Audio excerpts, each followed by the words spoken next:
ቴሌብር ላይ ገንዘብ በወለድ መቆጠብ እንደሚችሉ ያውቃሉ? ያለ ወለድም መቆጠብ ይቻላል። ነገር ግን በወለድ ገንዘቤን እንዴት ልቆጠብ ብላችሁ ካሰባችሁ የቴሌብር መተግበሪያ ላይ ያ አገልግሎት እንዳለ ላሳውቃችሁ ነው የመጣሁት። እንደምታዩት የቴሌብር መተግበሪያ ላይ ይገኛለሁ። እዚህ ጋር የፋይናንስ አገልግሎቶች አሉ። ከዳሽን ጋር፣ ከንግድ ባንክ ጋር፣ ከስንቄ ጋር የሚሉ ሁሉም ጋር የቁጠባ አማራጭ አላቸው። ዳሽን ጋር ሳንዱቅ ይባላል። እንደምታዩት እዛ ላይ ከገባችሁ በኋላ ለማስጀመር የሚል አለ። እሱን ተጭናችሁ ደንብና መመሪያዎችን አንብባችሁ ማስጀመር ትችላላችሁ። በዚህ መልኩ በወለድ ነው ወይስ ከወለድ ነፃ የሚል አማራጭ መጀመሪያ ላይ ይሰጣችኋል። ወለድ ያለው ከሆነ የፈለጋችሁት ለማስጀመር የሚለውን ስትጫኑ የሚስጥር ቁጥር እንድታስገቡ ይጠይቃችኋል።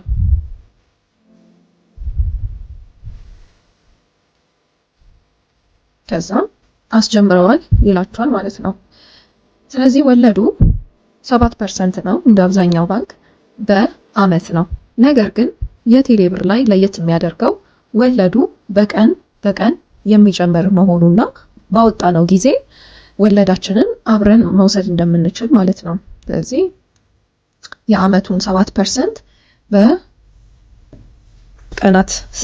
ስናካፍል የምናገኘው መጠን አለ ወደ 0.0019% በየቀኑ ይወልድልናል ማለት ነው።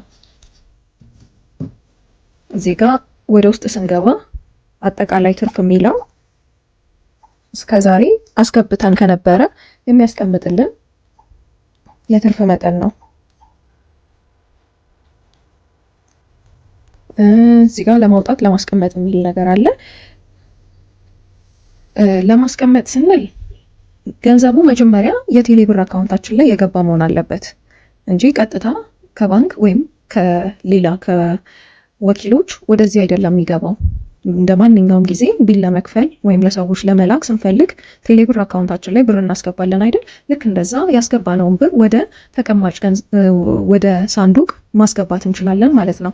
እዚህ ጋር አካውንቴ ላይ ያለውን ባላንስ መጀመሪያ ማስተካከል ይኖርብኛል። ከዛ ብራችንን ለማስቀመጥ የሚለው ላይ ገብተን አስገብተን ማስቀመጥ እንችላለን። በተመሳሳይ መልኩ በማንኛውም ጊዜ ማውጣትም እንችላለን። እንደዛ ነው።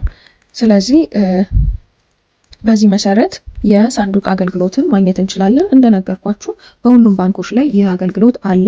በንግድ ባንክ ላይም ስንቅ ብለው አስቀምጠውታል። በተመሳሳይ መልኩ ማስጀመር እንችላለን። ወለዳቸው ተመሳሳይ ነው። ነገር ግን አንዱ ከአንዱ የሚለየው የዝግ አካውንት ላይ የምናስገባ ከሆነ ለረጅም ጊዜ የምናስቀምጥ ስለሚሆን ወለዱ ከፍ ይላል።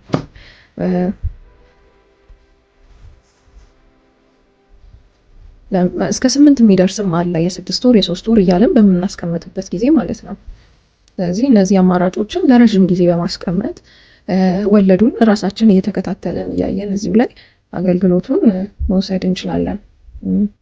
ይህን ይመስላል። ጥያቄ ካላችሁ ኮመንት ላይ ጻፉልኝ። አመሰግናለሁ።